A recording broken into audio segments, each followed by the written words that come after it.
मोअज़्ज़ज़ नाज़रीन, मैं तनवीर ज़मान खान अज एक नवे प्राणे दे नाल तुहाडी सेवा विच हाज़र हां। अज मेरे नाल जिहड़े प्राणे ने उन्हां दा असली नां ते खालिद महमूद है, लेकिन उन्हां दा जिहनूं कहंदे ने पेन नेम या फिल्मी नाम उन्हां दा नैन सुख है। ये पंजाबी जुबान दे एक बड़ी वड्डी आवाज़ ने। ये पेशे दे ते वकील ने, लेकिन इन्हां दियां पंजाबी दे विच शॉर्ट स्टोरीज, इन्हां दा अफसाना, इन्हां ने कई सारियां इन्हां दियां तहरीरां इस हवाले दे नाल जिहड़ियां ने वो मार्केट दे विच ने और बहुत सारे लोग उन्हां तो पढ़दे ने ते फायदा उठांदे ने। ये पिछले कई दहाइयां तो पंजाबी वास्ते काम कर रहे ने, लेकिन अज असीं इन्हां नाल पंजाबी जुबान ते नहीं बल्कि असीं इन्हां दे नाल जिहड़ा सराइकी सूबा बन रहा है या जिहनूं एक जनूबी पंजाब सूबा भी कहा जाता है, असीं उहदे बारे च इन्हां नाल गलबात करांगे। ते ये गलबात जिहड़ी है इहदा बुनियादी तौर पे वो सूबा जिहड़ा है उहदी कोई तहरीक कोई उत्थे मौजूद है, वो कोई वो की चीज़ है, असीं इहदे बारे च इन्हां नाल गल करांगे।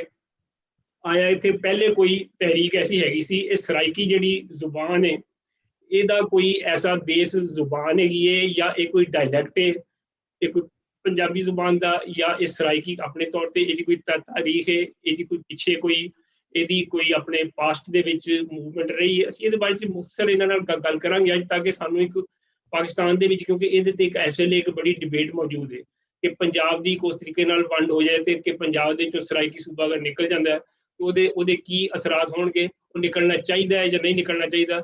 असीं इहदे बारे च अज नैन सुख होणां दे नाल जिहड़ी गलबात करांगे।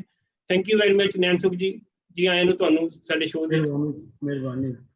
अच्छा, ये दसो तुसीं कि ਇਹ ਜਿਹੜਾ ਤੁਹਾਡਾ ਕੰਮ ਤੇ ਬਹੁਤ ਸਾਰਾ ਹੈਗਾ ਇਸ ਸਾਰੇ ਫੀਲਡ ਦੇ ਵਿੱਚ, ਤੇ ਬਲਕਿ ਤੁਸੀਂ ਮੇਰਾ ਖਿਆਲ ਹੈ ਵਕਾਲਤ ਨਾਲੋਂ ਜ਼ਿਆਦਾ ਟਾਈਮ ਜਿਹੜਾ ਹੈ ਉਹ ਪੰਜਾਬੀ ਜ਼ੁਬਾਨ ਦੇ ਕੰਮਾਂ ਦੇ ਤੁਹਾਡਾ ਜ਼ਿਆਦਾ ਇੱਧਰ ਦਿੰਦੇ ਹੋ। ਇਹ ਤੁਹਾਡੀ ਇੱਕ ਡੈਡੀਕੇਸ਼ਨ ਹੈ ਆਪਣੀ ਬੋਲੀ ਵਾਸਤੇ ਤੇ ਜ਼ੁਬਾਨ ਲਈ ਕਿ ਤੁਸੀਂ ਇਹਦਾ ਵਾਧਾ ਹੋਵੇ। ਇਹ ਦੱਸੋ ਕਿ ਇਹ ਜਿਹੜਾ ਸਰਾਇਕੀ ਸੂਬਾ ਜਾਂ ਜਨੂਬੀ ਪੰਜਾਬ ਸੂਬੇ ਦੀ ਜਿਹੜੀ ਗੱਲ ਚੱਲ ਰਹੀ ਹੈ, ਇੱਕ ਉੱਥੇ ਕੋਈ ਐਸੀ ਕੋਈ ਮੂਵਮੈਂਟ ਹੈ ਵੀ ਹੈ ਜਾਂ ਇਹ ਕੋਈ ਹਕੂਮਤ ਨੇ ਕੋਈ ਆਪਣਾ ਇੱਕ ਵੋਟਾਂ ਛੋਟਾਂ ਲਈ ਜਾਂ ਆਪਣੀਆਂ ਸੀਟਾਂ ਵਧਾਉਣ ਲਈ ਕੋਈ ਸ਼ੋਸ਼ਾ ਛੱਡਿਆ? ਇਹਦੇ ਚ ਕੀ ਤੁਹਾਨੂੰ ਕੀ ਲੱਗਦਾ ਹੈ ਸਾਰਾ ਕੀ ਦੁਬਾਰਾ ਤੋਂ ਉੱਥੇ ਹੋ ਰਿਹਾ? ਵੇਖੋ, ਦੋ ਗੱਲਾਂ ਨੇ। ਸਰਾਇਕੀ ਜ਼ੁਬਾਨ ਵਾਲਾ ਜਿਹੜਾ ਇੱਕ ਗੱਲ ਹੈ ਉਹ ਡਿਫਰੈਂਟ ਹੈ, ਔਰ ਦੂਸਰਾ ਹੈ ਕਿ ਕਿਆ ਉੱਥੇ ਵਾਕਈ ਲੋਕਾਂ ਦੀਆਂ ਜਿਹੜੀਆਂ ਲੋੜਾਂ ਥੋੜਾਂ ਨੇ ਉਹਨਾਂ ਦੀ ਜਿਹੜੀ ਗੱਲ ਹੁੰਦੀ ਹੈ ਕਿ ਬਜਟ ਦਾ ਹਿੱਸਾ ਜਿਹੜਾ ਉਹਨਾਂ ਵਾਸਤੇ ਰੱਖਿਆ ਜਾਂਦਾ, ਉਹਨਾਂ ਨੂੰ ਨਹੀਂ ਦਿੱਤਾ ਜਾਂਦਾ ਜਾਂ ਥੋੜਾ ਰੱਖਿਆ ਜਾਂਦਾ। ਔਰ ਜਿਹੜੀ ਜ਼ੁਬਾਨ ਵਾਲੀ ਗੱਲ ਹੈ ਉਹਦੇ ਉੱਤੇ ਕਦੀ ਸੀਰੀਅਸ ਬਹਿਸ ਇਸ ਤਰ੍ਹਾਂ ਨਹੀਂ ਹੋਈ ਕਿ ਅਸੀਂ ਆਪਣੀ ਥਾਂ ਤੇ ਬਹਿਸ ਕਰਨੇ ਆ। ਲਾਹੌਰ ਵਿੱਚ ਬੈਠੇ ਲੋਕ ਆਪਣੇ ਥਾਂ ਤੇ ਕਹਿ ਦਿੰਦੇ ਨੇ ਜੀ ਉਹ ਤੇ ਸਰਾਇਕੀ ਜਿਹੜੀ ਉਹ ਪੰਜਾਬੀ ਦਾ ਇੱਕ ਡਾਇਲੈਕਟ ਹੈ। ਜਿਹੜੇ ਉੱਥੇ ਬੈਠੇ ਨੇ ਮੁਲਤਾਨ, ਬਹਾਵਲਪੁਰ ਜਾਂ ਡੇਰਾ ਗਾਜ਼ੀ ਖਾਂ, ਉਹ ਉਹਨਾਂ ਦਾ ਇਹ ਮੰਨਣਾ ਹੈ ਕਿ ਸਾਡੀ ਜ਼ੁਬਾਨ ਜਿਹੜੀ ਹੈ ਇੱਕ ਵੱਖਰੀ ਜ਼ੁਬਾਨ ਹੈ, ਆਪਣੇ ਆਪ ਵਿੱਚ ਇੱਕ ਵੱਖਰੀ ਜ਼ੁਬਾਨ ਹੈ। ਪਰ ਇਹਦੇ ਉੱਤੇ ਕਦੀ ਵੀ ਡਾਇਲਾਗ ਨਹੀਂ ਹੋਇਆ। ਮਤਲਬ ਜਿਹੜੇ ਦੋਨੋਂ ਧਿਰਾਂ ਨੇ ਜਾਂ ਜਿਹੜੇ ਦੋਵੇਂ ਧੜੇ ਨੇ, ਕਦੀ ਉਹਨਾਂ ਨੇ ਇੰਝ ਦਾ ਸੀਰੀਅਸ ਡਾਇਲਾਗ ਨਹੀਂ ਕੀਤਾ। ਤੇ ਜਦੋਂ ਤੁਸੀਂ ਇੱਕ ਆਇਡੈਂਟੀਟੀ ਦੀ ਬੇਸ ਉੱਤੇ ਇੱਕ ਪੋਜੀਸ਼ਨ ਲੈ ਲੈਂਦੇ ਹੋ ਔਰ ਉਹਦੇ ਉੱਤੇ ਜਿਹੜੀ ਡਿਬੇਟ ਕਰਦੇ ਹੋ, ਉਹਦੇ ਵਿੱਚ ਜਿੱਤ ਹਾਰ ਤੇ ਹੋ ਸਕਦੀ ਹੈ, ਪਰ ਉਹਦੇ ਵਿੱਚੋਂ ਕੋਈ ਅਗਲੀ ਕੋਈ ਰਾਹ ਨਹੀਂ ਨਿਕਲਦੀ ਕਿ ਉਹ ਐਸਾ ਡਾਇਲਾਗ ਨਹੀਂ ਬਣ ਸਕਿਆ ਕਿ ਜਿਹਦੇ 'ਚ ਕੋਈ ਰਾਹ ਨਿਕਲ ਸਕੇ ਕਿ ਇਹਦੇ ਉੱਤੇ ਕਿਸੇ ਅਸੀਂ ਨਤੀਜੇ ਤੇ ਪਹੁੰਚ ਸਕੀਏ ਕਿ ਬਈ ਇਹ ਤੇ ਇੱਕ ਵੱਖਰੀ ਜ਼ੁਬਾਨ ਹੈ। ਬਾਕੀ ਜਿਹੜੀ ਦੂਸਰੀ ਗੱਲ ਹੈ ਨਾ ਕਿ ਉੱਥੇ ਦੀਆਂ ਜਿਹੜੀਆਂ ਮਹਿਰੂਮੀਆਂ ਨੇ ਉਹਦੇ ਵਿੱਚ ਬਹੁਤ ਸਾਰੀ ਹਕੀਕਤ ਹੈ। ਮਤਲਬ ਜਿਹੜਾ ਲੋਕਾਂ ਦੀਆਂ ਮੰਗਾਂ ਨੇ ਕਿ ਬਈ ਸਾਡੇ ਇੱਥੇ ਗਰੀਬੀ ਜ਼ਿਆਦਾ ਹੈ, ਡਿਵੈਲਪਮੈਂਟ ਬਹੁਤ ਥੋੜੀ ਹੋ ਰਹੀ ਹੈ, ਉਹਦੇ ਵਿੱਚ ਬਹੁਤ ਸਾਰੀ ਜਿਹੜੀ ਹੈ ਨਾ ਉਹ ਹਕੀਕਤ ਹੈ। ਪਰ ਇਸ ਮਸਲੇ ਨੂੰ ਆਮ ਤੌਰ ਦੇ ਉੱਤੇ ਨਾ ਸਿਆਸੀ ਨਾਅਰੇ ਦੇ ਤੌਰ ਦੇ ਉੱਤੇ ਵਰਤਿਆ ਜਾਂਦਾ ਹੈ। 70 ਜਾਂ 60 ਦੇ ਵਿੱਚ ਉਹਦੀ ਜਿਹੜੀਆਂ ਜੜ੍ਹਾਂ ਲੋਕੀ ਲੱਭਦੇ ਨੇ ਕਿ ਜਿਹੜੀ ਸਰਾਇਕੀ ਮੂਵਮੈਂਟ, ਸਰਾਇਕੀ ਵਸੇਬ ਦੀ ਗੱਲ ਜਾਂ ਸਰਾਇਕੀ ਲਫ਼ਜ਼ ਵੀ ਜਿਹੜਾ ਹੈ ਉਹ ਕਦੋਂ ਬਣਿਆ, ਉਹਦੇ ਉੱਤੇ 60 ਦੇ ਆਖੀਰ ਦੇ ਵਿੱਚ ਲੋਕ ਸਾਰੇ ਦੱਸਦੇ ਨੇ ਕਿ ਉਸ ਵੇਲੇ ਇਹ ਗੱਲ ਜਿਹੜੀ ਹੈ ਨਾ ਸ਼ੁਰੂ ਹੋਈ। ਪਰ ਉਸ ਤੋਂ ਬਾਅਦ ਇਹਨੂੰ ਸਿਆਸੀ ਨਾਅਰੇ, ਜਿਵੇਂ ਕਾਲਾਬਾਗ ਡੈਮ ਨੂੰ ਇੱਕ ਸਿਆਸੀ ਨਾਅਰੇ ਦੇ ਤੌਰ ਤੇ ਇੱਕਦਮ ਉਹ ਆਉਂਦਾ ਸਾਹਮਣੇ, ਫਿਰ ਇੱਕਦਮ ਉਹ ਗਾਇਬ ਹੋ ਜਾਂਦਾ। ਇਸੇ ਤਰ੍ਹਾਂ ਇਹ ਵੀ ਜਿਸ ਵਕਤ ਪੀਪਲਜ਼ ਪਾਰਟੀ ਦੀ ਗਵਰਨਮੈਂਟ 2012 ਦੇ ਵਿੱਚ ਹੁਣ ਆਖਰੀ ਸਾਲ ਰਹਿ ਗਿਆ ਸੀ ਤੇ ਉਹਨਾਂ ਨੇ ਅਚਾਨਕ ਇਹ ਨਾਅਰਾ ਲਾਣਾ ਸ਼ੁਰੂ ਕਰ ਦਿੱਤਾ ਜੀ ਸਾਊਥ ਪੰਜਾਬ ਵੱਖਰਾ ਸੂਬਾ ਬਣਨਾ ਚਾਹੀਦਾ ਜਾਂ ਸਰਾਇਕੀ ਸੂਬਾ ਬਣਨਾ ਚਾਹੀਦਾ। ਤੇ ਉਹਦੇ ਵਿੱਚ ਉਹਨਾਂ ਨੇ ਫਿਰ ਇੱਕ ਰੈਜ਼ੋਲੂਸ਼ਨ ਕੌਮੀ ਅਸੈਂਬਲੀ ਨੇ ਪਾਸ ਕੀਤੀ, ਫਿਰ ਪੰਜਾਬ ਅਸੈਂਬਲੀ ਨੇ ਰੈਜ਼ੋਲੂਸ਼ਨ ਪਾਸ ਕੀਤੀ ਯੂਨੈਨਿਮਸਲੀ ਕਿ 2 ਸੂਬੇ ਬਣਨੇ ਚਾਹੀਦੇ ਨੇ, ਬਹਾਵਲਪੁਰ ਵੀ ਬਣਨਾ ਚਾਹੀਦਾ, ਸਾਊਥ ਪੰਜਾਬ ਵੀ ਬਣਨਾ ਚਾਹੀਦਾ। ਫਿਰ ਅਸੀਂ ਦੇਖਿਆ ਕਿ 2018 ਦੇ ਇਲੈਕਸ਼ਨ ਤੋਂ ਪਹਿਲਾਂ ਅਚਾਨਕ ਜਿਹੜਾ ਜਨੂਬੀ ਪੰਜਾਬ ਸੂਬਾ ਮਾਸ ਬਣ ਗਿਆ। 15 MP MN ਜਿਹੜੇ ਨੂਨ ਲੀਗ ਦੇ ਸਨ ਉਹ ਵੱਖਰੇ ਹੋ ਗਏ, ਉਹਨਾਂ ਨੇ ਰਿਜ਼ਾਈਨ ਕਰ ਦਿੱਤਾ ਅਸੈਂਬਲੀ ਤੋਂ ਇਲੈਕਸ਼ਨ ਤੋਂ 1 ਮਹੀਨਾ ਪਹਿਲਾਂ। ਔਰ ਉਹਨਾਂ ਨੇ ਕਿਹਾ ਜੀ ਸਾਡਾ ਇੱਕ ਵੱਖਰਾ ਮਹਾਜ਼ ਹੈ। ਔਰ ਫਿਰ ਉਹ ਸਾਰੇ ਦੇ ਸਾਰੇ ਤਰੀਕੇ ਇਨਸਾਫ ਵੀ ਸ਼ਾਮਲ ਹੋ ਗਏ ਇਸ ਵਾਅਦੇ ਤੇ ਕਿ 100 ਦਿਨ ਦੇ ਅੰਦਰ ਅੰਦਰ ਜਦੋਂ ਅਗਰ ਤਰੀਕੇ ਇਨਸਾਫ ਦੀ ਗਵਰਨਮੈਂਟ ਆਏਗੀ ਤੇ ਉਹ ਇੱਕ ਵੱਖਰਾ ਸੂਬਾ ਬਣਾ ਦੇਗੀ। ਅੱਛਾ, ਫਿਰ ਜਿਸ ਵੇਲੇ ਉਹ ਇਲੈਕਸ਼ਨ ਜਿੱਤ ਗਈ ਤਰੀਕੇ ਇਨਸਾਫ ਤੇ ਮੋਹਸਨ ਲਗਾਰੀ ਪੰਜਾਬ ਅਸੈਂਬਲੀ ਦੇ ਵਿੱਚ ਉਹਨਾਂ ਦਾ ਇੱਕ ਮੈਂਬਰ ਸੀ, ਉਹਨੇ ਰੈਜ਼ੋਲੂਸ਼ਨ ਦੁਬਾਰਾ ਪੇਸ਼ ਕੀਤੀ ਜੀ ਹੁਣ ਤੁਸੀਂ ਆ ਗਈ ਹਕੂਮਤ, ਹੁਣ ਤੁਸੀਂ ਸੂਬਾ ਬਣਾਓ। ਫਿਰ ਕੀ ਹੋਇਆ ਜੀ, ਇੱਕ 13 ਰੁਕਨੀ ਇੱਕ ਬਣਾ ਦਿੱਤੀ ਗਈ ਐਗਜ਼ੈਕਟਿਵ ਕਾਉਂਸਲ। ਹੁਣ ਉਹ ਜਿਹੜੀ ਵੱਖਰਾ ਬਜਟ ਹੋਏਗਾ ਪੰਜਾਬ ਦਾ, ਵੱਖਰਾ ਸੈਕਟਰੀਏਟ ਹੋਏਗਾ। ਅੱਛਾ, ਜਿਸ ਵਕਤ ਉਹ 13 ਰੁਕਨੀ ਕਾਉਂਸਲ ਬਣਾਈ ਜਾ ਰਹੀ ਸੀ ਤੇ ਉਹਦੇ ਚ ਮੋਹਸਨ ਲਗਾਰੀ ਨੂੰ ਰੱਖਿਆ ਹੀ ਨਹੀਂ ਗਿਆ ਜਿਹੜਾ ਰੈਜ਼ੋਲੂਸ਼ਨ ਪਾਸ ਕਰ ਰਿਹਾ। ਤੇ ਉਹਦੇ ਤੋਂ ਸਾਫ਼ ਨਜ਼ਰ ਆਉਂਦਾ ਹੈ ਕਿ ਇਹਨੂੰ ਨਾਅਰੇ ਦੇ ਤੌਰ ਤੇ ਤੁਸੀਂ ਰੱਖਣਾ ਚਾਹੁੰਦੇ ਹੋ। ਹੁਣ ਉਹਨੂੰ ਜਿਸ ਵੇਲੇ ਹੁਣ ਪੀਪਲਜ਼ ਪਾਰਟੀ ਹੁਣ ਜਿਸ ਤਰ੍ਹਾਂ ਫਿਰ ਇੱਕ ਵਾਰੀ ਨਾਅਰਾ ਹੁਣ ਅਗਲਾ ਇਲੈਕਸ਼ਨ ਅਗਲਾ ਸਾਲ ਜਾਂ ਉਸ ਤੋਂ ਅਗਲਾ ਸਾਲ ਇਲੈਕਸ਼ਨ ਦਾ ਹੋਏਗਾ, ਇੱਕਦਮ ਫਿਰ ਪੀਪਲਜ਼ ਪਾਰਟੀ ਵਿੱਚ ਮੈਦਾਨ ਦੇ ਆ ਜਾਏਗੀ ਜੀ ਹੁਣ ਬਣਾਓ ਜੀ ਸੂਬਾ ਬਣਾਓ। ਤੇ ਇਸ ਵਾਸਤੇ ਇੱਕ ਇਲੈਕਸ਼ਨ ਦੇ ਵਿੱਚ ਲੇਕਿਨ ਇੱਕ ਸੀਰੀਅਸ ਮਸਲਾ ਹੈ ਔਰ ਉਸ ਨੂੰ ਸੀਰੀਅਸਲੀ ਕੋਈ ਵੀ ਨਹੀਂ, ਕਿਸੇ ਵੀ ਨਹੀਂ ਲਿਆ, ਕਿਸੇ ਵੀ ਉਹਨੂੰ ਐਡਰੈਸ ਨਹੀਂ ਕੀਤਾ ਔਰ ਡਾਇਲਾਗ ਬਿਲਕੁਲ ਨਹੀਂ ਹੋਇਆ। ਆਪਣੇ ਆਪਣੇ ਥਾਂ ਤੇ ਬਹਿ ਕੇ ਨਾਰੇ ਮਾਰ ਰਹੇ ਨੇ, ਫਤਵੇ ਟਾਈਪ ਲੋਕ ਗੱਲਾਂ ਕਰ ਰਹੇ ਨੇ, ਕੋਈ ਕਹਿ ਰਿਹਾ ਜੀ ਇੰਜ, ਕੋਈ ਕਹਿੰਦਾ ਇੰਜ, ਲੇਕਿਨ ਬਹਿ ਕੇ ਜਿਹੜੇ ਮਸਲੇ ਦਾ ਹੱਲ ਕੱਢੀਦਾ ਉਸ ਤਰ੍ਹਾਂ ਕੋਈ ਗੱਲ ਨਹੀਂ ਹੋਈ ਸੀਰੀਅਸਲੀ। ਇਹ ਮਸਲਾ ਕਿਵੇਂ ਤੁਸੀਂ ਇਹਨੂੰ ਫੀਲ ਕਰਦੇ ਹੋ? ਇਹ ਮਸਲਾ ਕੋਈ ਇਸ ਤਰ੍ਹਾਂ ਦਾ ਜ਼ੁਬਾਨ ਦੇ ਹਵਾਲੇ ਦੇ ਨਾਲ ਖਾਲੀ ਅਗਰ ਅਸੀਂ ਗੱਲ ਕਰੀਏ ਤੇ ਸਰਾਇਕੀ ਜਿਹੜੀ ਹੈ, ਮਤਲਬ ਮੇਰੇ ਸਾਹਮਣੇ ਕੋਈ ਖਾਲਸ ਸਰਾਇਕੀ ਬੋਲ ਰਿਹਾ ਹੋਵੇ ਮੈਨੂੰ ਤੇ ਸਮਝ ਨਹੀਂ ਆਉਂਦੀ। ਮਤਲਬ ਇਹ ਕਹਾਂ ਮੈਂ ਕਹਾਂ ਕਿ ਮੇਰੀ ਪੰਜਾਬੀ ਹੀ ਬੋਲ ਰਿਹਾ ਤੇ ਮੈਨੂੰ ਤੇ ਉਹ ਗੱਲ ਉਸ ਤਰੀਕੇ ਨਾਲ ਸਮਝ ਨਹੀਂ ਆਉਂਦੀ। ਤੇ ਕਿਵੇਂ ਇਹਨੂੰ ਮਤਲਬ ਮੈਂ ਇਹਨੂੰ ਜਸਟੀਫਾਈ ਕਰਾਂਗਾ ਕਿ ਨਹੀਂ ਇਹ ਪੰਜਾਬੀ ਦਾ ਹੀ ਕੋਈ ਇੱਕ ਡਾਇਲੈਕਟ ਹੈ, ਕੋਈ ਐਸਾ ਜ਼ੁਬਾਨ ਨਹੀਂ। ਦੇਖੋ ਤੁਹਾਡੇ ਸਾਹਮਣੇ ਅਗਰ ਬਾਹਰ ਦਾ ਵੀ ਕੋਈ ਬੰਦਾ ਬੋਲ ਰਿਹਾ ਹੋਏਗਾ, ਲਾਹੌਰ ਦੇ ਬੰਦੇ ਦੇ ਸਾਹਮਣੇ ਬਾਹਰ ਦਾ ਬੰਦਾ, ਤੇ ਉਹਨੂੰ ਉਹਦੀ ਵੀ ਪੂਰੀ ਸਮਝ ਨਹੀਂ ਆਉਂਦੀ। ਫਿਰ ਅਸੀਂ ਬਾਹਰ ਦੀ ਬੋਲੀ ਨੂੰ ਇੱਕ ਵੱਖਰੀ ਬੋਲੀ ਕਿਉਂ ਨਹੀਂ ਮਿਥ ਲੈਂਦੇ? ਇਸ ਵਾਸਤੇ ਇਹਦੇ ਉੱਤੇ ਤੇ ਕ੍ਰਾਈਟੇਰੀਆ ਸਮਝਣਾ ਚਾਹਨਾ, ਇਹਦਾ ਕ੍ਰਾਈਟੇਰੀਆ ਕੀ ਹੈ? ਅਸੀਂ ਜ਼ੁਬਾਨ ਨੂੰ ਦੇਖੋ ਕ੍ਰਾਈਟੇਰੀਆ ਤੇ ਹੁਣ ਥੋੜੇ ਥੋੜੇ ਫਾਸਲੇ ਉੱਤੇ ਜ਼ੁਬਾਨ ਥੋੜੀ ਥੋੜੀ ਤੇ ਚੇਂਜ ਹੁੰਦੀ ਹੈ। ਹੁਣ ਮੇਰੇ ਬਹੁਤ ਸਾਰੇ ਦੋਸਤ ਜਦੋਂ ਮੇਰੇ ਨਾਲ ਕਈ ਦਫਾ ਮੇਰੇ ਪਿੰਡ ਦੇ ਲੋਕਾਂ ਨੂੰ ਮਿਲਦੇ ਨੇ, ਸਰਗੋਧੇ ਦੇ ਲੋਕਾਂ ਨੂੰ, ਤੇ ਉਹ ਕਹਿੰਦੇ ਨੇ ਯਾਰ ਸਾਨੂੰ ਇਹਦੀ ਗੱਲ ਦੀ ਨਹੀਂ ਸਮਝ ਆ ਰਹੀ। ਉਹ ਲਹਿੰਦੀ ਬੋਲੀ ਜਾਂ ਜਿਹਨੂੰ ਤੁਸੀਂ ਜੰਗਲੀ ਬੋਲੀ ਇੱਥੇ ਆਖਿਆ ਜਾਂਦਾ, ਝੰਗ ਦੇ ਲੋਕ ਜਿਹੜੀ ਬੋਲੀ ਬੋਲਦੇ ਨੇ ਜਾਂ ਹੋਰ ਇਸ ਤਰ੍ਹਾਂ ਦੇ ਏਰੀਆ ਜਿਹੜੇ ਪੁਰਾਣੀ ਬਾਹਰ ਦਾ ਇਲਾਕਾ ਸੀ, ਜਦੋਂ ਉਹ ਜ਼ੁਬਾਨ ਬੋਲ ਰਹੇ ਹੁੰਦੇ ਤੇ ਇੱਥੋਂ ਦੇ ਲੋਕਾਂ ਨੂੰ ਨਹੀਂ ਸਮਝ ਆਉਂਦੀ। ਮੈਂ ਕਹਿੰਦਾ ਕਿ ਜ਼ੁਬਾਨ ਦੇ ਉੱਤੇ ਸੀਰੀਅਸਲੀ ਅਸੀਂ ਕਦੀ ਗੱਲ ਹੀ ਨਹੀਂ ਕਰਦੇ। ਹੁਣ ਵੇਖੋ ਨਾ ਸਰਾਇਕੀ, ਜਿਸ ਤਰ੍ਹਾਂ ਹੁਣ ਸਰਾਇਕੀ ਵਸੇਬ ਜਾਂ ਜਿਹੜੀ ਸਰਾਇਕੀ ਦੀ ਗੱਲ ਕੀਤੀ ਜਾਂਦੀ ਹੈ, ਹੁਣ ਉਹਦੇ ਵਿੱਚ ਉਹ ਕਹਿੰਦੇ ਨੇ ਜੀ ਸਾਡੇ ਜਿਹੜੇ ਇਸ ਇਲਾਕੇ ਦੇ ਵਿੱਚ ਸਾਡੀ ਸਰਾਇਕੀ ਜ਼ੁਬਾਨ ਬੋਲੀ ਜਾਂਦੀ ਹੈ। ਪੰਜਾਬ ਦੇ ਉਹ ਕਹਿੰਦੇ ਨੇ ਜੀ 12 ਕੋਈ 21 ਡਿਸਟ੍ਰਿਕਟਸ ਦੇ ਵਿੱਚ ਉਹ ਕਹਿੰਦੇ ਨੇ ਕਿ ਮਤਲਬ ਪੂਰੇ ਦਾ ਪੂਰਾ Bahawalpur division, Multan division, Dera Ghazi Khan division, Sargodha division, Faisalabad division ਔਰ ਉਸ ਤੋਂ ਇਲਾਵਾ ਸਾਹੀਵਾਲ ਡਿਵੀਜ਼ਨ ਦੇ 2 ਕਾੜਾ ਔਰ ਪਾਕਪਤਨ, ਇਹ ਕੋਈ 21-22 ਡਿਸਟ੍ਰਿਕਟਸ ਬਣਦੇ ਨੇ ਜਿਨ੍ਹਾਂ ਦੇ ਵਿੱਚ ਕਹਿੰਦੇ ਨੇ ਜੀ ਸਾਡੀ ਸਰਾਇਕੀ ਜ਼ੁਬਾਨ ਬੋਲੀ ਜਾਂਦੀ ਹੈ ਔਰ ਇਹਦੇ ਵਿੱਚ ਹੀ ਬਣਾਉਣਾ ਸਾਨੂੰ ਸਾਰਾ ਸੂਬਾ ਜਿਹੜਾ ਨਾ, ਇਹਦੇ ਵਿੱਚ ਇੱਕ ਨਾਰਾ ਤੇ ਉਹਨਾਂ ਦਾ ਹੈ ਵੇ। ਪਰ ਸ਼ੁਰੂ ਦੇ ਵਿੱਚ ਉਹ ਨਾਰਾ ਇਹ ਵੀ ਸੀ ਕਿ ਸਰਾਇਕਿਸਤਾਨ ਦਾ ਜਿਹੜਾ ਨਾਰਾ ਸੀ ਉਹਦੇ ਵਿੱਚ ਤੇ ਸਿੰਧ ਦੇ ਵੀ 11 ਡਿਸਟ੍ਰਿਕਟ ਉਹ ਕਹਿੰਦੇ ਸਨ ਕਿ ਸਿੰਧ ਦੇ 11 ਡਿਸਟ੍ਰਿਕਟ, ਗੋਟਕੀ, ਖੈਰਪੁਰ, ਜੈਕਬਾਬਾਦ, ਕਸ਼ਮੋਰ, ਸੱਖਰ, ਨਵਾਬ, ਮਤਲਬ ਕਿੰਨੇ ਹੀ ਡਿਸਟ੍ਰਿਕਟ ਨੇ। ਫਿਰ ਬਲੋਚਿਸਤਾਨ ਦੇ 10 ਡਿਸਟ੍ਰਿਕਟ, ਨਸੀਰਾਬਾਦ, ਜਾਫਰਾਬਾਦ, ਜਲਮਗਸੀ, ਬਾਰਖਾਨ, ਲੈੜੀ, ਇਸ ਤਰ੍ਹਾਂ ਦੇ ਕਈ ਡਿਸਟ੍ਰਿਕਟ ਉਹ ਕਹਿੰਦੇ ਨੇ ਜੀ ਉੱਥੇ ਵੀ ਸਰਾਇਕੀ ਜ਼ੁਬਾਨ ਬੋਲੀ ਜਾਂਦੀ ਹੈ। ਕੇਪੀ ਦੇ 2 ਡਿਸਟ੍ਰਿਕਟ, ਪੁਰਾਣਾ ਇੱਕ ਜਿਹੜਾ ਸੁਲਤਾਨ ਦੇ ਅੰਡਰ ਡੇਰਾ ਇਸਮਾਈਲ ਖਾਨ ਔਰ ਟਾਂਗ ਜਿਹੜੇ ਕੇਪੀ ਦੇ 2 ਡਿਸਟ੍ਰਿਕਟ ਨੇ ਉਹਨਾਂ 'ਚ ਵੀ, ਤੇ ਇਹ ਤੇ ਕੋਈ 40 ਤੋਂ ਵੱਧ ਡਿਸਟ੍ਰਿਕਟ ਬਣਦੇ ਨੇ। ਪਰ ਜਿਸ ਵਕਤ ਉਸ ਹੁਣ ਉਹ ਗੱਲ ਕਰ ਰਹੇ ਨੇ ਬੇਸਿਕਲੀ ਪੰਜਾਬ ਨੂੰ ਵੰਡਣ ਦੀ, ਪੰਜਾਬ ਨੂੰ ਵੰਡਣ ਦੀ ਗੱਲ ਹੋ ਰਹੀ ਹੈ। ਹੁਣ ਸਰਾਇਕੀ ਵਸੇਬ ਜਾਂ ਸਰਾਇਕੀ ਜਿਹੜਾ ਸਰਾਇਕਿਸਤਾਨ ਦੀ ਗੱਲ ਸੀ ਉਹ ਤੇ ਹੁਣ ਬਹੁਤ ਪਿੱਛੇ ਰਹਿ ਗਈ। ਅੱਗੇ ਜ਼ੁਬਾਨ ਦੀ ਵੈਸੇ ਤੇ ਦੇਖੋ ਸਾਨੂੰ ਸਿੱਖਣਾ ਚਾਹੀਦਾ ਇੱਕ ਦੂਸਰੇ ਕੋਲੋਂ ਬਹੁਤ ਸਾਰਾ।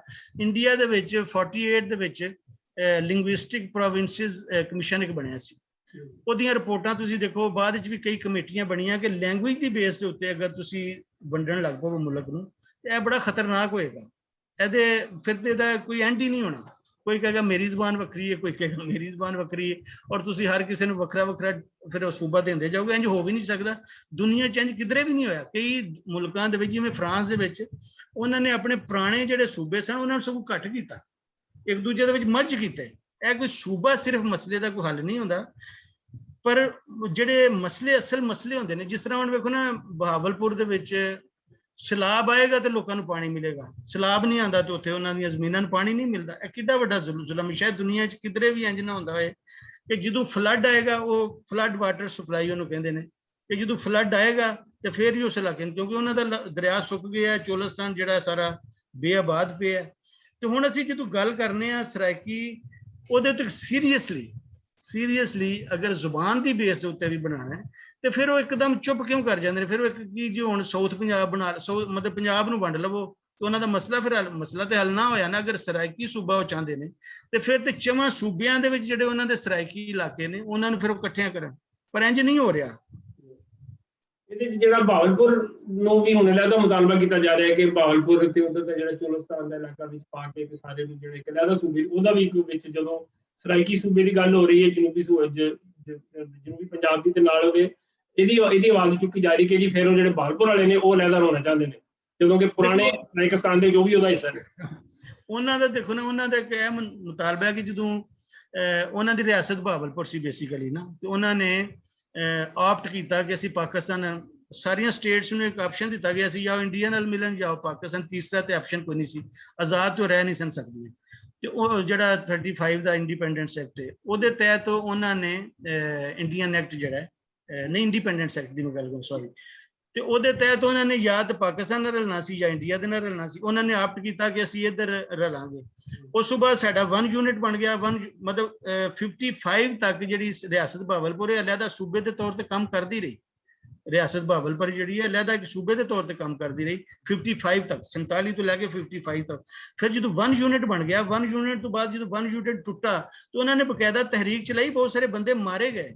ਈਵਨ ਉਹਨਾਂ ਦੇ ਜਿਹੜੇ ਮੈਂਬਰ ਸਨ ਉਹਨਾਂ ਨੇ 1973 ਦੇ ਆਈਨ ਤੇ ਵੀ ਸਾਈਨ ਨਹੀਂ ਕੀਤੇ। ਜਿਹੜੇ ਬਹਾਵਲਪੁਰ ਦੇ MNA ਸਨ ਉਹਨਾਂ ਨੇ ਕਿਹਾ ਕਿ ਸਾਨੂੰ ਤੁਸੀਂ ਆਪਣਾ ਵੱਖਰੀ ਰਿਆਸਤ ਸਾਡੀ ਬਹਾਲ ਕਰੋ, ਤੇ ਉਹਨਾਂ ਦਾ ਇੱਕ ਆਪਣਾ ਕੇਸ ਹੈ। ਜੇ ਅਸੀਂ ਉਹਨਾਂ ਦੇ ਕੇਸ ਨੂੰ ਮੰਨੀਏ ਤੇ ਫਿਰ ਤੇ ਸਰਾਇਕੀ ਵਾਲੀ ਗੱਲ ਹੀ ਖਤਮ ਹੋ ਜਾਂਦੀ ਹੈ ਨਾ। ਉਹ ਵੀ ਸਰਾਇਕੀ ਬੋਲਦੇ ਨੇ ਬਹਾਵਲਪੁਰ ਵਾਲੇ, ਪਰ ਉਹ ਕਹਿੰਦੇ ਨੇ ਕਿ ਸਾਨੂੰ ਵੱਖਰਾ ਸੂਬਾ ਦਿਓ, ਤੇ ਉਹ ਫਿਰ ਸਰਾਇਕੀ। ਹੁਣ ਵੇਖੋ ਨਾ, ਜਿਵੇਂ ਬੰਗਲਾਦੇਸ਼ ਬਣਿਆ, ਹੁਣ ਮੁਜੀਬੁਰ ਰਹਿਮਾਨ ਇਹ ਕਹਿੰਦਾ ਹੁੰਦਾ ਸੀ ਜਦੋਂ ਪਾਕਿਸਤਾਨ ਦੇ ਨਾਲ ਸੀ ਜੀ, ਵੇਖੋ ਟੈਗੋਰ, ਰਵਿੰਦਰਨਾਥ ਟੈਗੋਰ ਦਾ ਦਿਨ ਕਿਉਂ ਨਹੀਂ ਮਨਾਇਆ ਜਾਂਦਾ। ਹੁਣ ਜਿਸ ਵਕਤ ਬੰਗਲਾਦੇਸ਼ ਆਜ਼ਾਦ ਹੋਇਆ ਹੈ ਤੇ ਉਹਨਾਂ ਨੇ ਕਿਹਾ ਨਹੀਂ ਜੀ, ਸਾਡਾ ਸ਼ਹਿਰ ਤੇ ਕਾਜ਼ੀ ਨਜ਼ਰੁਲ ਇਸਲਾਮ ਹੈ, ਟੈਗੋਰ ਤੇ ਜਿਹੜਾ ਉਹ ਦੂਸਰੇ ਬੰਗਾਲ ਦਾ। ਤੇ ਅਸਲ ਦੇ ਵਿੱਚ ਇੱਕ ਵਕਤ ਦੇ ਵਿੱਚ ਜਿਹੜੀ ਸਿਆਸਤ ਖੇਡੀ ਜਾ ਰਹੀ ਹੁੰਦੀ ਹੈ ਨਾ, ਉਹਨੂੰ ਸਮਝਣ ਦੀ ਲੋੜ ਹੈ ਕਿ ਇਸ ਵੇਲੇ ਕੌਣ ਕੀ ਚਾਹ ਰਿਹਾ। ਹੁਣ ਮਤਲਬ ਪੀਪਲਜ਼ ਪਾਰਟੀ ਔਰ ਤਹਿਰੀਕ ਇਨਸਾਫ ਹੀ ਕਿਉਂ ਚਾਹ ਰਹੀਆਂ ਨੇ ਇੱਕ ਖਾਸ ਮੌਕੇ ਦੇ ਉੱਤੇ। ਹੁਣ ਜਿਹੜੀ ਨੂਨ ਲੀਗ ਚਾਹੇਗੀ ਜੀ ਮੈਂ ਬਹਾਵਲਪੁਰ ਰਿਆਸਤ ਦੀ ਜੀ ਹਮਾਇਤ ਕਰਦੇ ਹਾਂ, ਕਿਉਂਕਿ ਮੈਂ ਅਗਰ ਨੂਨ ਲੀਗ ਚਾਹੁੰਦੀ ਹੈ ਕਿ ਜੇ ਅਸੀਂ ਬਹਾਵਲਪੁਰ ਦੀ ਹਮਾਇਤ ਕਰਾਂਗੇ ਤੇ ਫਿਰ ਨਾ ਸਾਊਥ ਪੰਜਾਬ ਅਲੱਗਾ ਹੋਏਗਾ ਤੇ ਨਾ ਬਹਾਵਲਪੁਰ ਅਲੱਗਾ ਹੋਏਗਾ। ਉਹਨਾਂ ਦੇ ਅੰਦਰ ਵੀ ਇਹ ਸਿਆਸਤ ਹੈ। ਹੁਣ ਪੀਪਲਜ਼ ਪਾਰਟੀ ਨੂੰ ਪਤਾ ਕਿ ਸੈਂਟਰਲ ਪੰਜਾਬ ਦੇ ਵਿੱਚ ਹੁਣ ਉਹਨਾਂ ਨੇ ਨਹੀਂ ਜਿੱਤਣਾ, ਉਹਨਾਂ ਦੀ ਪਾਰਟੀ ਇੱਥੇ ਕੰਮ ਹੀ ਕੋਈ ਨਹੀਂ ਐਸਾ ਉਹਨਾਂ ਨੇ ਕੀਤਾ। ਹੁਣ ਉਹ ਸਮਝਦੇ ਨੇ ਕਿ ਅਸੀਂ ਸਾਊਥ ਪੰਜਾਬ ਅਗਰ ਅਲੱਗਾ ਹੋ ਜਾਏਗਾ ਤੇ ਇੱਥੋਂ ਅਸੀਂ ਜਿੱਤਾਂ ਕਰਾਂਗੇ, ਲੇਕਿਨ ਫਿਊਚਰ ਵਾਲੀਆਂ ਗੱਲਾਂ ਨਹੀਂ ਉਹ ਸੋਚ ਰਹੇ। ਫਿਊਚਰ ਦਾ ਜਿਹੜਾ ਪਾਣੀ ਦਾ ਸਾਡਾ ਰੌਲਾ ਬਣੇਗਾ, ਜਿਹਨੂੰ ਅੱਜ ਪੰਜਾਬ ਦੀ ਵੰਡ ਦੀ ਜਿਹੜੀ ਗੱਲ ਹੁੰਦੀ ਹੈ ਸਿੰਧ ਦੇ ਨਾਲ, ਉਹ ਅਸਲ ਦੇ ਵਿੱਚ ਸਾਊਥ ਪੰਜਾਬ ਦੀ ਔਰ ਸਿੰਧ ਦੀ ਬਣੇਗੀ ਅੱਗੇ ਜਾ ਕੇ। ਔਰ ਕਾਲਾਬਾਗ ਡੈਮ ਦਾ ਨਾਰਾ ਵੀ ਜਿਹੜਾ ਸਾਊਥ ਪੰਜਾਬ ਵਿੱਚੋਂ ਲੱਗੇਗਾ ਕਿ ਉਹਨਾਂ ਨੂੰ ਨਹਿਰਾਂ ਦੀ ਲੋੜ ਹੈ, ਉਹਨਾਂ ਦੀਆਂ ਜ਼ਮੀਨਾਂ ਨੂੰ ਕਾਲਾਬਾਗ ਡੈਮ ਤੋਂ ਜਿਹੜੀਆਂ ਨਹਿਰਾਂ ਆਣਗੀਆਂ। ਤੇ ਅਸੀਂ ਦੂਰ ਦੀ ਗੱਲ ਨਹੀਂ ਸੋਚਦੇ, ਅਸੀਂ ਤਾਂ ਵਕਤੀ ਫਾਇਦੇ ਵਾਸਤੇ ਅਚਾਨਕ ਇੱਕ ਨਾਰਾ ਮਾਰਨੇ ਆ ਔਰ ਉਹਦੇ ਪਿੱਛੇ ਲੋਕਾਂ ਨੂੰ ਲਾ ਲੈਂਦੇ ਆ, ਲੋਕਾਂ ਦੇ ਖਾਬ ਵਹਾਉਂਦੇ ਆ, ਉਹਨਾਂ ਨੂੰ ਨਾਰੇ ਦਿੰਦੇ ਆ ਔਰ ਵੋਟ ਲੈਂਦੇ ਆ ਬਸ। ਵੈਸੇ ਤੁਸੀਂ ਇਹ ਦੇਖੋ ਕਿ ਦੁਨੀਆ ਦੇ ਵਿੱਚ ਬਰਤਾਨੀਆ ਦੇ ਵਿੱਚ ਤੁਸੀਂ ਲੈ ਲਓ, ਬਰਤਾਨੀਆ ਦੇ ਵਿੱਚ 4 ਮੁਖਤਲਿਫ ਸੂਬੇ ਮੌਜੂਦ ਨੇ, ਔਰ ਵੇਲਜ਼ ਹੈਗਾ ਹੈ, ਆਪਣਾ ਸਕਾਟਲੈਂਡ ਹੈ, ਇੰਗਲੈਂਡ ਹੈ, ਆਇਰਲੈਂਡ ਹੈ, ਇਹ ਸਾਰੇ ਮੌਜੂਦ ਨੇ।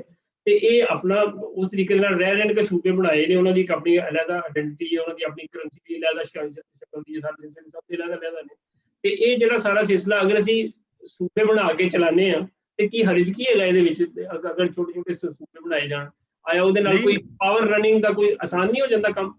ਨਹੀਂ ਦੇਖੋ, ਤੇ ਫਿਰ ਕੋਈ ਕ੍ਰਾਈਟੇਰੀਆ ਤੇ ਹੋਣਾ ਚਾਹੀਦਾ ਨਾ। ਪਾਕਿਸਤਾਨ ਦੇ ਵਿੱਚ ਕ੍ਰਾਈਟੇਰੀਆ ਕੋਈ ਬਣਾਇਆ ਜਾਏ ਵੀ ਇੰਨੀ ਆਬਾਦੀ ਦਾ ਇੱਕ ਸੂਬਾ ਹੋਏਗਾ। ਜਾਂ ਹੁਣ ਫਾਟਾ ਨੂੰ ਜਿਸ ਵਕਤ ਉਹ KP ਦੇ ਵਿੱਚ ਰਲਾ ਰਹੇ ਨੇ ਤੇ ਉੱਥੇ ਦਲੀਲ ਇਹ ਦੇ ਰਹੇ ਨੇ ਜੀ ਜਿਹੜਾ ਫਾਟਾ ਹੈ ਉਹ ਤਰੱਕੀ ਨਹੀਂ ਕਰ ਰਿਹਾ ਤੇ ਇਹਨੂੰ ਅਸੀਂ KP 'ਚ ਸ਼ਾਮਲ ਕਰ ਦਈਏ। ਉੱਥੇ ਇਹ ਵੇ ਸਿੰਧ ਦੇ ਵਿੱਚ ਇਹੀ ਨਾਰਾ ਲੱਗ ਰਿਹਾ ਕਿ ਸਾਊਥ ਸਿੰਧ ਜਿਹੜਾ ਉਹ ਵੱਖਰਾ ਸੂਬਾ ਬਣਾਉਣਾ ਚਾਹੀਦਾ ਹੈ। ਬਲੋਚਿਸਤਾਨ ਤੇ ਵੀ ਇਹੀ ਨਾਰਾ ਲੱਗ ਰਿਹਾ ਕਿ ਸਾਊਥ ਬਲੋਚਿਸਤਾਨ ਇੱਕ ਅਲੱਗਾ ਸੂਬਾ ਬਣਾਇਆ ਜਾਣਾ ਚਾਹੀਦਾ ਹੈ। ਹਜ਼ਾਰਾ ਸੂਬਾ ਦੀ ਤਹਿਰੀਕ ਮੌਜੂਦ ਹੈ ਜਿਹਦੇ ਕਈ ਬੰਦੇ ਮਰ ਚੁੱਕੇ ਨੇ KP ਦੇ ਵਿੱਚ, ਤੇ ਲੇਕਿਨ ਸਿਰਫ ਪੰਜਾਬ ਨੂੰ ਹੀ ਕਿਉਂ? ਸਮਝ ਤੇ ਇਸ ਗੱਲ ਦੀ ਨਹੀਂ ਆਉਂਦੀ ਜਿਹੜੀ ਕਿ, ਔਰ ਪੰਜਾਬ ਦੇ ਪੋਲੀਟੀਸ਼ੀਅਨ ਦੀ ਵੀ ਨਹੀਂ ਸਮਝ ਆਉਂਦੀ। ਪੰਜਾਬ ਦੇ ਪੋਲੀਟੀਸ਼ੀਅਨ, ਉਹੀ ਪੰਜਾਬ ਦੇ ਪੋਲੀਟੀਸ਼ੀਅਨ ਜਦੋਂ ਸਿੰਧ ਜਾਂਦੇ ਨੇ ਕਹਿੰਦੇ ਸਿੰਧ ਨੂੰ ਨਹੀਂ ਵੰਡਣਾ ਚਾਹੀਦਾ। ਪੀਪਲਜ਼ ਪਾਰਟੀ ਦਾ ਜਿਹੜਾ ਪੋਲੀਟੀਸ਼ੀਅਨ ਇੱਥੇ ਪੰਜਾਬ ਵਿੱਚ ਬੈਠਾ ਹੈ ਉਹ ਕਹਿੰਦਾ ਜੀ ਸਿੰਧ ਨੂੰ ਨਹੀਂ ਵੰਡਣਾ ਚਾਹੀਦਾ, ਲੇਕਿਨ ਉਹੀ ਬੰਦਾ ਇੱਥੇ ਕਹਿ ਰਿਹਾ ਨਹੀਂ ਜੀ ਪੰਜਾਬ ਨੂੰ ਵੰਡ ਦਿਓ। ਅਗਰ ਵੇਖੋ ਤੁਸੀਂ ਜਿਹੜੀ ਗੱਲ ਕੀਤੀ, 2-3 ਪੁਆਇੰਟ ਨੇ ਜਿਨ੍ਹਾਂ ਦੇ ਉੱਤੇ ਉਹ ਕਹਿੰਦੇ ਨੇ ਸੂਬਾ ਬਣਾਓ। ਇੱਕ ਤੇ ਉਹ ਕਹਿੰਦੇ ਨੇ ਜੀ ਪੰਜਾਬ ਬਹੁਤ ਵੱਡਾ ਹੈ, ਇਹ ਡੋਮੀਨੇਟ ਕਰਦਾ ਹੈ, ਜਿਹੜੀਆਂ ਫੈਡਰੇਟਿਵ ਯੂਨਿਟ ਜਿਹੜੇ ਛੋਟੇ ਨੇ ਉਹਨਾਂ ਦੇ ਉੱਤੇ ਡੋਮੀਨੇਟ ਕਰਦਾ। ਇੱਕ ਤੇ ਇਹ ਕਹਿੰਦੇ ਨੇ। ਦੂਸਰਾ ਉਹ ਕਹਿੰਦੇ ਨੇ ਜੀ ਜਿਹੜੀ ਐਡਮਿਨਿਸਟ੍ਰੇਸ਼ਨ ਹੈ ਉਹਦੀ ਐਫੀਸ਼ੀਐਂਸੀ ਇੰਨੀ ਨਹੀਂ ਰਹਿੰਦੀ ਵੱਡਾ ਸੂਬਾ ਹੋਣ ਦੀ ਵਜ੍ਹਾ ਤੋਂ। ਹੁਣ ਤੁਸੀਂ ਦੇਖੋ ਕਿ ਅਗਰ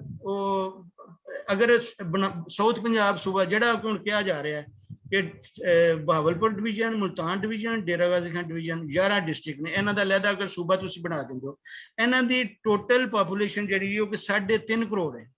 ਪੰਜਾਬ ਦੀ ਪੂਰੀ ਜਿਹੜੀ ਹੈ ਪਾਪੂਲੇਸ਼ਨ ਉਹ ਕੋਈ 11 ਕਰੋੜ ਤੋਂ ਵੱਧ ਹੈ। ਅੱਛਾ, ਉਹ 3 ਕਰੋੜ ਵਿੱਚੋਂ ਨਿਕਲ ਵੀ ਜਾਏ ਤੇ ਫਿਰ 8 ਕਰੋੜ ਤੇ ਫਿਰ ਵੀ ਵੱਡਾ ਸੂਬਾ ਹੋਇਆ ਪੰਜਾਬ, ਤੇ ਫਿਰ ਵੀ ਵੱਡਾ।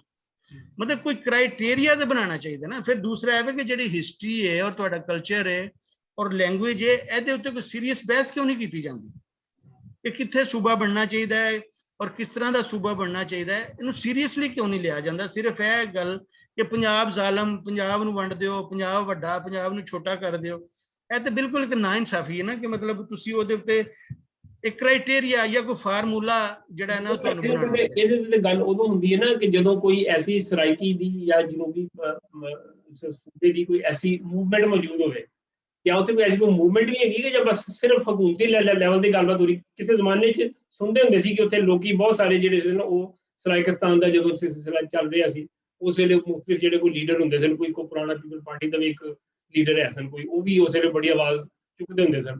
ਲੰਗਾ ਸਾਹਿਬ ਮੇਰੇ ਖਿਆਲ ਨਾਲ ਉਹਨਾਂ ਦਾ ਨਾਂ ਸੀ, ਤਾਜ ਲੰਗਾ।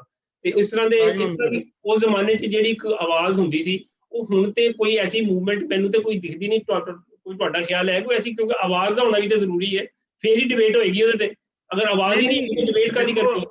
ਦੇਖੋ ਅਗਰ ਤੁਸੀਂ ਨਹੀਂ, ਐਸਾ ਨਹੀਂ ਕਿ ਉਹਨਾਂ ਦੀ ਅਗਰ ਤੁਸੀਂ ਸ਼ਾਇਰਾਂ ਦੀ ਸ਼ਾਇਰੀ ਦੇਖੋ, ਉਹਨਾਂ ਦੇ ਕਿਸੇ ਦਾਨਿਸ਼ਵਰ ਨੂੰ ਮਿਲੋ, ਗੱਲ ਤਾਂ ਕਰਦੇ ਹੀ ਰਹਿੰਦੇ ਨੇ।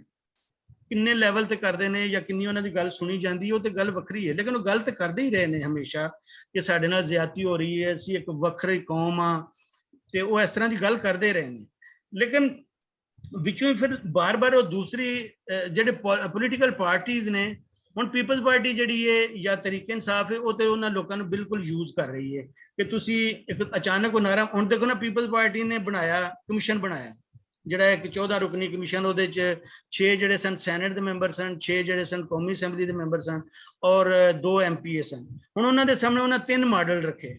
3 ਮਾਡਲ ਕੀ ਸਨ ਕਿ ਇੱਕ ਤੇ ਇਹ ਹੀ ਜਿਹੜਾ ਸੂਬਾ ਹੁਣ ਇਸ ਵਕਤ ਉਹ ਕਹਿ ਰਹੇ ਨੇ ਸਾਊਥ ਪੰਜਾਬ ਕੇ ਬਹਾਵਲਪੁਰ, ਮੁਲਤਾਨ ਔਰ ਡੇਰਾ ਗਾਜ਼ੀ ਡਿਵੀਜ਼ਨ ਦੇ ਜਿਹੜੇ 11 ਡਿਸਟ੍ਰਿਕਟਸ ਨੇ, ਇਹਨਾਂ ਨੂੰ ਮਿਲਾ ਕੇ ਇੱਕ ਉਹਨਾਂ ਨੇ ਕਿਹਾ ਕਿ ਇਹਨਾਂ 11 ਦੇ ਨਾਲ 2 ਡਿਸਟ੍ਰਿਕਟ ਮੀਆਂਵਾਲੀ ਔਰ ਬੱਖਰ ਲਾ ਦਿਓ, ਔਰ ਤੀਸਰਾ ਹੈ ਕਿ ਜਿਹੜੀ ਬਹਾਵਲਪੁਰ ਸਟੇਟ ਹੈ ਇਹਨੂੰ ਇੱਕ ਅਲੱਗਾ ਸੂਬਾ ਬਣਾ ਦਿਓ। ਜਦੋਂ ਬਹਾਵਲਪੁਰ ਸਟੇਟ ਵਾਲੀ ਗੱਲ ਆਉਂਦੀ ਸੀ, ਉਹਨਾਂ ਕਿਹਾ ਕਿ ਫਿਰ ਕਲਾਤ ਵਾਲੇ, ਸਵਾਤ ਵਾਲੇ ਔਰ ਜਿਹੜੇ ਨੇ ਖੈਰਪੁਰ ਵਾਲੇ, ਉਹ ਵੀ ਆਖਣਗੇ ਸਾਡੀਆਂ ਸਟੇਟਸ ਬਹਾਲ ਕਰੋ। ਉਸ ਤੋਂ ਬਾਅਦ ਉਹਨਾਂ ਕਿਹਾ ਜੀ ਸਿਰਫ ਤੁਸੀਂ ਇਹ ਜਿਹੜਾ ਬਣਾ ਦਿਓ ਸੂਬਾ ਜਿਹੜਾ ਹੁਣ ਉਹ ਕਹਿ ਰਹੇ ਨੇ। ਹੁਣ ਇਹਨਾਂ ਨੇ ਜਿਹੜੀ ਇੱਕ ਕੌਂਸਲ ਬਣਾਈ, ਇਹਨਾਂ ਨੇ ਨਾਰਾ ਲਾਇਆ ਜੀ ਅਸੀਂ ਇਹ ਸੈਕਟਰੀਏਟ ਆਪਣਾ ਵੱਖਰਾ ਹੋਏਗਾ, ਬਜਟ ਵੱਖਰਾ ਹੋਏਗਾ। ਹੁਣ ਇਹ ਸਾਰਾ ਛੁਪਾ ਰਹੀ ਹੈ ਗਵਰਨਮੈਂਟ। ਅਸਲ ਦੇ ਵਿੱਚ ਕੋਈ ਸੈਕਟਰੀ, ਚੀਫ ਸੈਕਟਰੀ ਨਹੀਂ ਆ ਰਿਹਾ, ਐਡੀਸ਼ਨਲ ਚੀਫ ਸੈਕਟਰੀ ਆ ਰਿਹਾ। ਕੋਈ IG ਨਹੀਂ ਆ ਰਿਹਾ, ਐਡੀਸ਼ਨਲ IG ਆ ਰਿਹਾ, ਕਿਉਂਕਿ ਕਿਸੇ ਦੂਸਰੇ ਸੂਬਾ ਬਣਾਏ ਬਗੈਰ ਤੁਸੀਂ 2 ਚੀਫ ਸੈਕਟਰੀ ਜਾਂ 2 IG ਪੁਲਿਸ ਕਿਵੇਂ ਰੱਖ ਸਕਦੇ? ਤੁਸੀਂ ਨਹੀਂ ਰੱਖ ਸਕਦੇ। ਈਵਨ ਜਿਹੜਾ ਸਾਡਾ ਆਈਨ ਹੈ, ਕਨਸਟੀਟਿਊਸ਼ਨ ਹੈ ਪਾਕਿਸਤਾਨ ਦਾ, ਉਹਦੀ ਜਿਹੜੀ ਟੈਰੀਟਰੀਜ਼ ਲਿਖੇ ਨੇ ਉਹਦੇ 'ਚ ਹੈ ਹੀ 4 ਸੂਬੇ ਨੇ। ਪਹਿਲਾਂ ਤੇ ਤੁਸੀਂ ਦੇਖੋ ਕਿ ਉਹ ਸੀਰੀਅਸਨੈਸ ਨੂੰ ਕੋਈ ਸਾਹਮਣੇ ਰੱਖ ਹੀ ਨਹੀਂ ਰਿਹਾ ਕਿ ਤੁਸੀਂ ਕਨਸਟੀਟਿਊਸ਼ਨ ਦੇ ਵਿੱਚ ਕਿੰਨੀਆਂ ਜ਼ਿਆਦਾ ਅਮੈਂਡਮੈਂਟਸ ਕਰਨੀਆਂ ਨੇ, ਤੇ ਫਿਰ ਤੁਸੀਂ ਉਹ ਸੂਬਾ ਬਣਾ ਸਕਦੇ ਹੋ, ਉਹਦੇ ਤੋਂ ਬਗੈਰ ਨਹੀਂ ਬਣਾ ਸਕਦੇ। ਵਰਨਾ ਕਦੀ ਹੈ ਜੀ ਅਸੀਂ ਸੈਕਟਰੀਏਟ ਦਾ ਜਿਹੜਾ ਨਾਰਾ ਹੈ ਤੇ ਸ਼ਬਾਜ਼ ਸ਼ਰੀਫ ਵੀ ਲਾਉਂਦਾ ਸੀ ਕਿ ਅਸੀਂ ਮੁਲਤਾਨ ਵਿੱਚ ਕਲਿਆ ਦਾ ਸੈਕਟਰੀਏਟ, ਸਬ ਸੈਕਟਰੀਏਟ ਜਾਂ ਉਹਨੂੰ ਕਹਿ ਲਓ ਕਿ ਮਿਨੀ ਸੈਕਟਰੀਏਟ, ਉਹ ਵੀ ਨਾਰਾ ਲਾਉਂਦਾ ਸੀ। ਇਹਨਾਂ ਨੇ ਨਵਾਂ ਕੰਮ ਕੀ ਕੀਤਾ?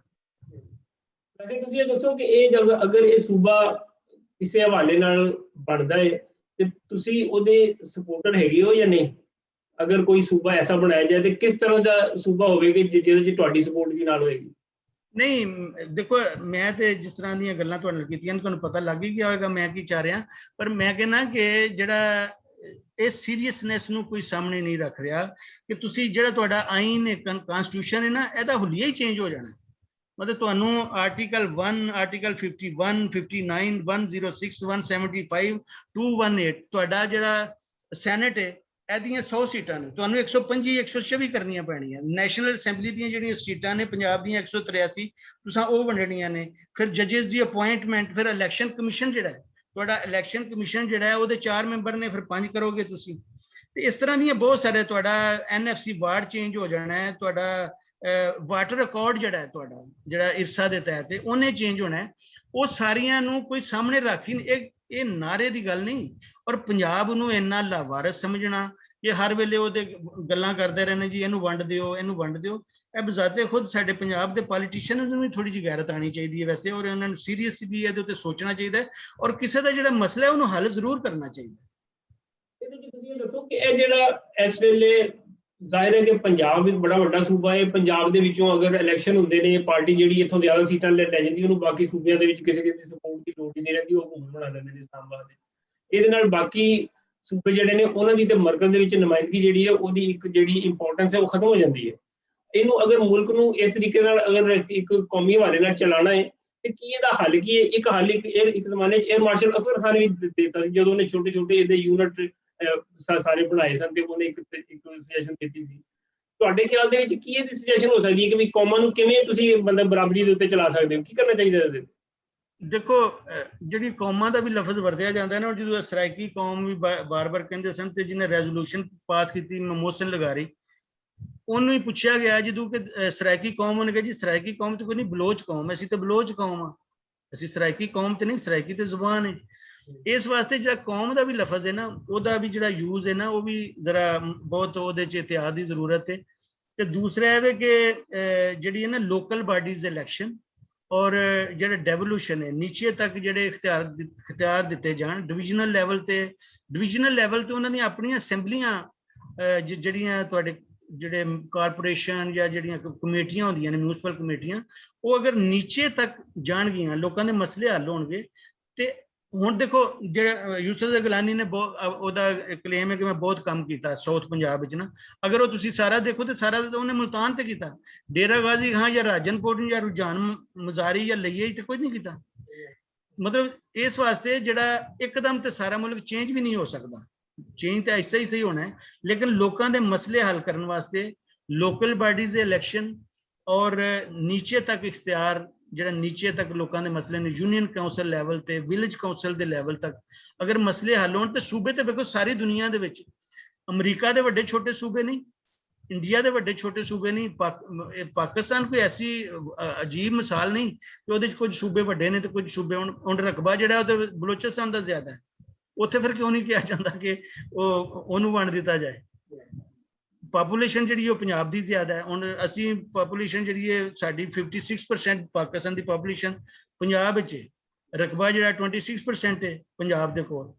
ਇਸ ਵਾਸਤੇ ਲੇਕਿਨ ਸਭ ਤੋਂ ਬੇਸਿਕ ਜਿਹੜੀ ਗੱਲ ਹੈ ਨਾ, ਉਹ ਇਹ ਕਿ ਸੀਰੀਅਸਨੈਸ, ਕਿੰਨੀ ਸੀਰੀਅਸਨੈਸ ਹੈ ਕਿ ਤੁਸੀਂ ਜਿਹੜੇ ਇੰਟੈਲੈਕਚੁਅਲਸ ਤੋਂ ਲੈ ਕੇ ਲੈਜਿਸਲੇਸ਼ਨ ਕਰਨ ਵਾਲੇ ਜਿਹੜੇ ਲੋਕ ਨੇ, ਪੋਲੀਟੀਸ਼ੀਅਨਸ ਜਿਹੜੇ ਨੇ, ਸਾਰੇ ਦੇ ਸਾਰੇ ਰਲਣਗੇ ਤੇ ਫਿਰ ਹੀ ਕਿਸੇ ਪਾਸੇ ਕੋਈ ਨਿਕਲੇ। ਲੇਕਿਨ ਸਿੰਗਲ ਆਊਟ ਕਰਕੇ ਸਿਰਫ ਪੰਜਾਬ ਦੇ ਬਾਰੇ ਚਾਹੀ ਕਹੀ ਜਾਣਾ ਜੀ ਇਹਨੂੰ ਵੰਡ ਦਿਓ, ਇਹ ਤਾਂ ਗੱਲ ਵੈਸੇ ਹੀ ਬੜੀ ਫਜ਼ੂਲ ਲੱਗਦੀ ਹੈ। ਦੇਖੋ, ਇਹ ਸੀਰੀਅਸਨੈਸ ਤੇ ਜਿਹੜੀ ਹੈ ਉਹ ਤੇ ਜ਼ਾਹਿਰ ਹੈ ਕਿ ਜਿਹੜੇ ਲੋਕ ਜ਼ੁਬਾਨ ਦੀ ਔਰ ਆਪਣੀ ਇੱਕ ਆਇਡੈਂਟੀਟੀ ਦੀ ਤਹਿਰੀਕ ਚਲਾ ਰਹੇ ਨੇ, ਇਹ ਤੇ ਉਹਨਾਂ ਦੇ ਵਿੱਚ ਬੁਨਿਆਦੀ ਤੌਰ ਤੇ ਪ੍ਰੈਸ਼ਰ ਤੇ ਉੱਥੋਂ ਆਣਾ ਇਹਦਾ।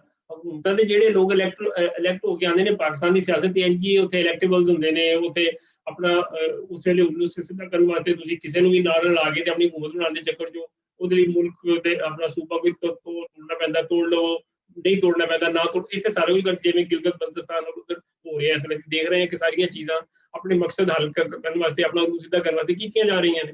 ਤੇ ਇਹ ਸਾਰੀਆਂ ਉਹਦੇ 'ਚ ਨਾ ਕੋਈ ਇੰਟਰਨੈਸ਼ਨਲ ਲਾਅ ਦੀ ਕੋਈ ਪਾਸਦਾਰੀ ਹੋ ਰਹੀ ਹੈ ਤੇ ਨਾ ਹੀ ਕੋਈ ਉਹਦੇ 'ਚ ਕੋਈ ਰੀਜਨਲ ਕੋਈ ਸਿਆਸਤ ਨੂੰ ਉਸ ਹਵਾਲੇ ਨਾਲ ਦੇਖਿਆ ਜਾ ਰਿਹਾ, ਬਲਕਿ ਆਪਣੇ ਇਕਤਦਾਰ ਦੇ ਹਵਾਲੇ ਨਾਲ ਚੀਜ਼ਾਂ ਦੇਖੀਆਂ ਜਾ ਰਹੀਆਂ ਨੇ।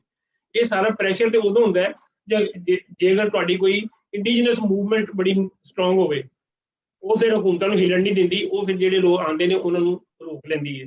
ਤੁਹਾਡੀ ਉੱਥੇ ਆਪਣੀ ਮੂਵਮੈਂਟ ਦਾ ਇਹਦੇ ਬਾਰੇ ਕੀ ਹਾਲ ਹੈ? ਕੀ ਨਹੀਂ, ਦੇਖੋ ਜੇ ਹਕੀਕਤ ਨੂੰ ਦੇਖੀਏ ਨਾ, ਅਗਰ ਕੋਈ ਸਾਡੀ ਐਸਟੈਬਲਿਸ਼ਮੈਂਟ, ਸਾਡੀ ਸਟੇਟ ਜਾਂ ਸਾਡੀ ਗਵਰਨਮੈਂਟ अगर सीरीयस है सूबा बनाने तो सूबा रोकने वाली तो कोई कुवत मौजूद नहीं। क्यों नहीं बन रहा सूबा? कोई वड्डी असी जलूस छोटे मोटे जलूसां दे विच असी जांदे रहे हैं, फिर भी जावांगे, पर वो कोई जलूस ऐसे तो नहीं सन कि वो जाके रोक लैन। मतलब सीरीयसनेस ही नहीं। कालाबाग डैम एकदम चुकिया जाता है और फिर एकदम गायब हो जाता है। इस तरह जो सूबे का भी नारा है ना, अगर अज कोई बनाना चाहे, देखो ना रेजोल्यूशन तो पास हो गई ने, क्यों नहीं फिर बनता? इस वास्ते कि बनाना ही नहीं चाहते। मतलब वक्ती तौर के उत्ते एडा ते सिंसीयर कोई पॉलिटिशियन होवे जिहड़ा दूर का सोचे। हुण देखो ना पीपल्स पार्टी है तो सोच रही है कि पंजाब नूं वंड दिओ, लेकिन जिस वक्त पंजाब नूं वंड दिता जाएगा MQM भी उन्हां दे नाल है जी, आओ जी वंड दिओ। जिस वक्त वही MQM उत्थे बन कहेगी उस वक्त पीपल्स पार्टी फिर की करेगी? तो क्यों नहीं कोई ऐसा कमीशन बनाया जाता कि जिहड़ा सारे सूबिਆਂ नूं सामने रख के ते यह सोचे कि फ्यूचर दे विच भी ये नारे लगते रहणगे। रिंजगियां नाराजगियां भी है ने, लोड़ां थोड़ा भी लोगों के अंदर है ने, कि लोगों के अंदर गुस्सा भी है। तो क्यों ना सारे सूबिਆਂ की गल की जाए कि सारे सूबिਆਂ ਦੇ ਵਿੱਚ ਕਿੱਥੇ ਕਿੱਥੇ ਮਸਲੇ ਨੇ और उन्होंने किवें किवें एड्रैस किया जा सकता है। और मेज ते रख के लकीरां तो नहीं मारियां जा सकदियां ना। ये मुल्क ने, इन्हां दी एक तारीखां ने अपनियां, बहुत सारी जगह के उत्ते कुदरत ने नाम दिते ने उन्होंने। मतलब जिहड़ा पंजाब है ना, कुदरत ने नाम दिता है, इहनूं किसी बंदे ने नाम नहीं दिता। इत्थे 5 दरिया ने ते वेखण वाले इहनूं कह दिता कि 5 दरियावां दी धरती। इस वास्ते वो सारे हिस्टरी नूं, सारे कल्चर नूं सामने रखे बगैर एवें फजूल गल्लां करदे रहना और वो चस्के लैंदियां रहना, वक्ती तौर पर गल करना। लेकिन मैं फिर भी कहांगा कि जिथे ज्यादती हो रही है, बड़ी सीरीयस लोगों दीयां महरूमियां बहुत सीरीयस ने। तुसी अगर साउथ पंजाब विच जाओ, देखो कदी भी तुसी उत्थे जाके देखो ना, गुरमानी, दुल्ताना, दस्ती, फरूक लगारी, गिलानी, गरदेजी, खाकवानी, किन्ने किन्ने वड्डे नां सन। सेंट्रल पंजाब के पॉलिटिशियन ते अगे चीफ मिनिस्टर बहुत लेट आके बने ने। हमेशा पंजाब की सियासत हमेशा साउथ पंजाब के बनते सन। तुसी सारी वेख लो, वजीरां की तादाद देख लो, गवर्नर, वजीर आला देख लो, तो उन्होंने क्यों नहीं उत्थे काम किया? हुण मसला सिर्फ है कि सेंट्रल पंजाब क्योंकि फ्यूडल लॉर्ड्स खत्म हो गए हैं, इत्थे हुण नवे नवे पॉलिटिशियन पैदा हो रहे हैं। तो हुण वो जिहड़ा शाह महमूद कुरैशी है या यूसुफ ज़ै गिलानी, उन्होंने अपने पुत्रां वास्ते चीफ मिनिस्टर उन्होंने कित्थे बनाणगे? वो तो शायद सेंट्रल पंजाब विच हुण ना बन सके, वो फिर उहदे वास्ते वखरा सूबा चाह रहे हैं। तो सिर्फ अपनी जात वास्ते सोचना, जो तुसी एक मुल्क दे खैर खा हो अगर, तो फिर अपनी जात नूं थोड़ा पिछे रख के सोचो। अशोक जी, बड़ियां तुहाडे नाल वधिया गल्लां हो रही हैं। तुसी बड़ा अपना मौकफ दिता, थोड़े टाइम दे विच बड़ियां अच्छियां गल्लां कीतियां। ਅਸੀਂ ਤੁਹਾਨੂੰ ਫਿਰ ਵੀ ਦੁਬਾਰਾ ਵੀ ਇਸ ਬਾਰੇ ਤਕਲੀਫ ਦੇਵਾਂਗੇ ਕਿ ਤੁਸੀਂ ਫਿਰ ਕਿਸੇ ਵੇਲੇ ਵੀ ਆਓ ਤੇ ਆ ਕੇ ਇਸ ਬਾਰੇ ਮਜ਼ੀਦ ਅਸੀਂ ਇਸ ਗੱਲ ਨੂੰ ਖੰਗਾਲੀਏ ਔਰ ਇਸ ਗੱਲ ਨੂੰ ਦੇਖੀਏ। ਤੇ ਤੁਹਾਡਾ ਇਹਦੇ ਚ ਪ੍ਰੋਗਰਾਮ ਚ ਆਉਣ ਦਾ ਬੜਾ ਸ਼ੁਕਰੀਆ। ਤੇ ਅਸੀਂ ਇਹਦੇ ਤੇ ਜਿਸ ਨਤੀਜੇ ਤੇ ਪਹੁੰਚੇ ਹਾਂ ਕਿ ਇਹਦੇ ਬਾਰੇ ਸਾਰੇ ਇਸ ਇਸ਼ੂ ਦੇ ਉੱਤੇ ਜਿਹੜਾ ਇੱਕ ਇਸ ਵੇਲੇ ਇਹਦਾ ਸਿਆਸੀ ਇਸਤੇਮਾਲ ਹੋ ਰਿਹਾ ਉਹਨੂੰ ਰੋਕਣ ਦੀ ਲੋੜ ਹੈ ਔਰ ਇਹਦੇ ਤੇ ਇੱਕ ਸੀਰੀਅਸ ਡਿਬੇਟ ਦੀ ਲੋੜ ਹੈ, ਕਿਉਂਕਿ ਇਹ ਮਸਲਾ ਬਹੁਤ ਜ਼ਿਆਦਾ ਆਈਨੀ ਵੀ ਹੈ ਔਰ ਉਹਦੇ ਨਾਲ ਇੱਕ ਲੋਕਾਂ ਦੇ ਹਕੂਕ ਦਾ ਇਸ਼ੂ ਇਹਦੇ ਚ ਬਹੁਤ ਜ਼ਿਆਦਾ ਉਹਦੇ ਨਾਲ जुड़े है। जिन्नी देर तक ਅਸੀਂ ਇਹਨਾਂ ਸਾਰੀਆਂ ਚੀਜ਼ਾਂ ਦੇ ਉੱਤੇ ਉੱਥੋਂ ਦੇ ਮੁਕਾਮੀ ਲੋਕਾਂ ਨਾਲ ਪਾਰਲੀਮੈਂਟ ਦੇ ਵਿੱਚ ਵੀ ਡਿਬੇਟ ਹੋਵੇ, ਲੋਕਾਂ 'ਚ ਵੀ ਡਿਬੇਟ ਹੋਵੇ, ਜਿੰਨੀ ਦੇਰ ਤੱਕ ਉਸ ਪੂਰੀ ਇੱਕ ਖੁੱਲੇ ਦੇ ਦਿਲ ਨਾਲ ਵੱਡੀ ਡਿਬੇਟ ਨਹੀਂ ਕਰਾਂਗੇ, ਅਸੀਂ ਇਸ ਮਸਲੇ ਦੇ ਕਿਸੇ ਨਤੀਜੇ ਤੇ ਨਹੀਂ ਪਹੁੰਚ ਸਕਾਂਗੇ। ਉਹਦੇ ਨਾਲ ਅਲਟੀਮੇਟਲੀ ਅਸੀਂ ਵੱਡੇ ਨੁਕਸਾਨ ਦੇ ਵਿੱਚ ਐਂਟਰ ਹੋ ਜਾਵਾਂਗੇ ਔਰ ਸਾਡੇ ਦਰਮਿਆਨ ਆਪਸ ਦੇ ਵਿੱਚ ਜਿਹੜੀਆਂ ਇੱਕ ਸੂਬਿਆਂ ਤੇ ਕੌਮਾਂ 'ਚ ਔਰ ਜਿਹੜੀ ਲੋਕਾਂ ਦੀ ਇੱਕ ਸ਼ਨਾਖਤ ਜ਼ੁਬਾਨਾਂ ਦੇ ਹਵਾਲੇ ਨਾਲ ਹੈ ਉਹਦੇ ਵਿੱਚ ਦੂਰੀਆਂ ਪੈਣਗੀਆਂ।